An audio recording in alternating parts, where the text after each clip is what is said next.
For this presentation, I will be covering the learning theory of behaviourism. This presentation will, more specifically, look at behaviourism as a learning theory applied in a classroom setting.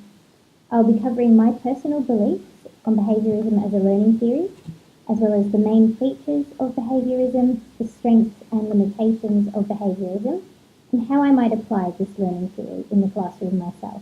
It should be taught by a teacher that uses insights to apply individual learning styles based upon what the individual student is most responsive to. However, education as a whole needs to start off with establishing foundations of expectations set within the education system so that young students can learn the goal of that education.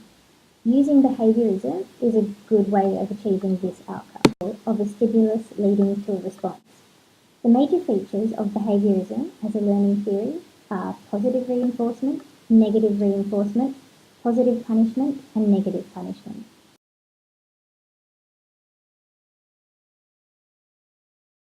Positive reinforcement provides the student with something that they desire as reinforcement. So, for example, if a child wants to play outside more, the mother may give him more time to play outside if he helps with household cleaning. This is a good strategy for children or students that are motivated by rewards. My personal belief is that this feature of behaviourism is one of the most effective ways of enforcing behaviourism, as many students are motivated to perform a certain behaviour if they're offered a reward, making the behaviour less likely to occur again in the future. For example, a child might spit during class, and then his teacher will tell him off in front of all of his classmates. This is implementation of a positive punishment. I believe that this feature of behaviourism would work well in encouraging undesired behaviours to be stopped. Negative reinforcement is when an adverse stimulus is removed after a behaviour is exhibited. So, for example, a child may do the dishes in order to avoid his mother nagging him. Negative reinforcement is taking something negative away in order to increase a response. My personal belief is that this feature of behaviourism may be hard to implement and would be best only in individuals that have the cognitive ability to foresee their behaviour will remove an adverse stimulus, and it would be most effective in people, children, students who are able to motivate themselves. Negative punishment is when a reinforcing stimulus is removed after the undesired behaviour is exhibited. For example, a child hits a classmate and the negative punishment would be that their favourite activity is then taken away from them.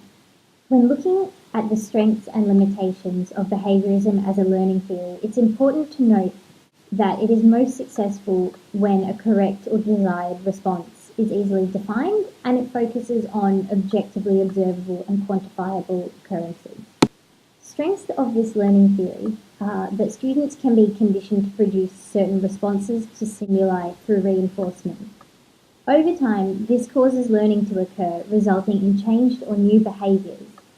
Specific learnings can be achieved through the application of positive and negative reinforcement, as well as positive and negative punishment for undesired behaviours.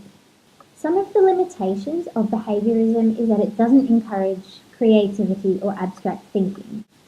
On its own, it doesn't encourage students to learn how to motivate themselves or how to develop strong problem-solving skills. Additionally, it can only really be used when a particular desired or correct outcome can be defined, not in more abstract situations.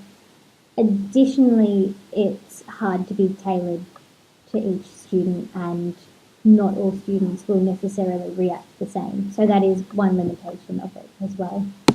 In applying this theory in a classroom, my personal belief is that positive reinforcement is the best, most effective feature to use when attempting to teach a new behaviour or create a desired outcome.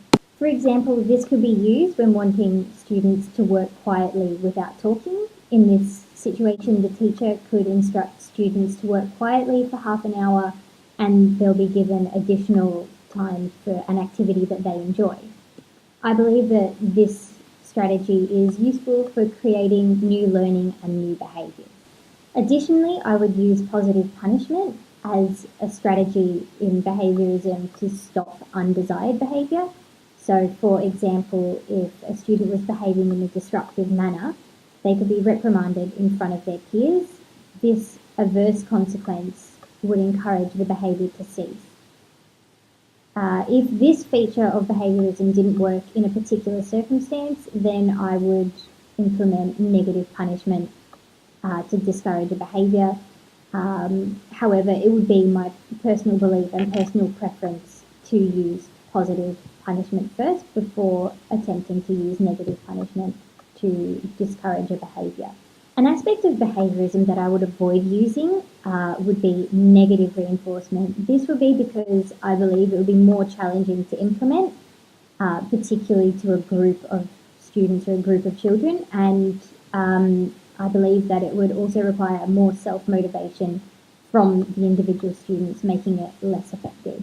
So overall in this presentation, I've covered the main features of behaviourism, as well as different applications that could be used in the classroom, and my personal beliefs on the main features of behaviourism and the applications in the classroom.